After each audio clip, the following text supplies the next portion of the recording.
ইরানের সঙ্গে মোটেই পেরে উঠছে না যুক্তরাষ্ট্র ইসরায়েল।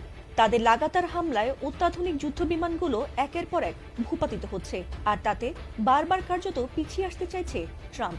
এমনকি যুদ্ধ বন্ধ করতে সবার কাছে ধর্ণা দিলেও যেন থামাথামির কোনো লক্ষণ নেই ইরানের। যদিও কিছু কিছু হামলায় ইরানকে তারা দায়ী করলেও নিজেদের দুর্বলতা থাকতে বহু হামলাকে তারা দুর্ঘটনা বলেই দাবি করছে, এমনটাই মনে করেন অনেকেই। অন্যতম হলো তাদের সবচেয়ে বড় রণতরী ইউএসএস জেরাল্ডের ভয়াবহ আগুন।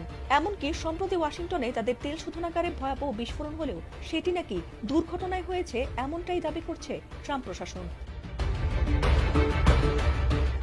এদিকে ইরানের যুদ্ধে তাদের 16টিরও বেশি F-15 যুদ্ধবিমান ধ্বংস হয়ে তাদের সামরিক ক্ষয়ক্ষতি হলেও সেই বিষয়টিও দুর্ঘটনা বলে জানিয়েছিল যুক্তরাষ্ট্র।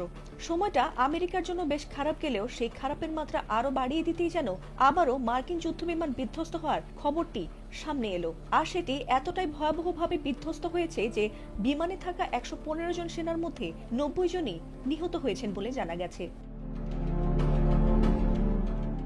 দক্ষিণ আমেরিকার দেশ কলম্বিয়াতে এ ভয়াবহ ঘটনাটি ঘটেছে।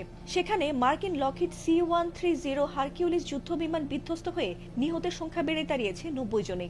দেশটির সশস্ত্র বাহিনীর প্রধানের তথ্য অনুযায়ী এর মধ্যে 11 জন বিমান বাহিনীর সদস্য, 15 জন সেনা এবং 2 জন জাতীয় পুলিশের সদস্য সহ মোট বিমানটিতে 128 জন আরোহী ছিলেন।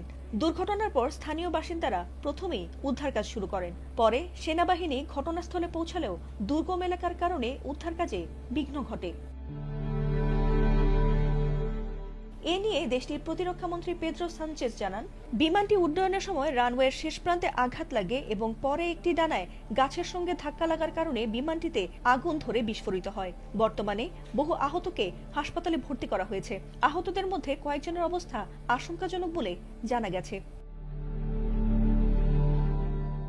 যদিও এ নিয়ে গভীর শোক প্রকাশ করে কলম্বিয়ার প্রেসিডেন্ট গুস্তাভো পেট্রো এই ঘটনাকে সামরিক বাহিনীর আধুনিকায়নে বিলম্বের জন্য প্রশাসনিক জটিলতাকে দায়ী করেছেন, কারণ তাদের এই আমেরিকার যুদ্ধবিমানটি মোটেই আধুনিক নয়, বরং তা 1950 দশকের বলে জানা গেছে।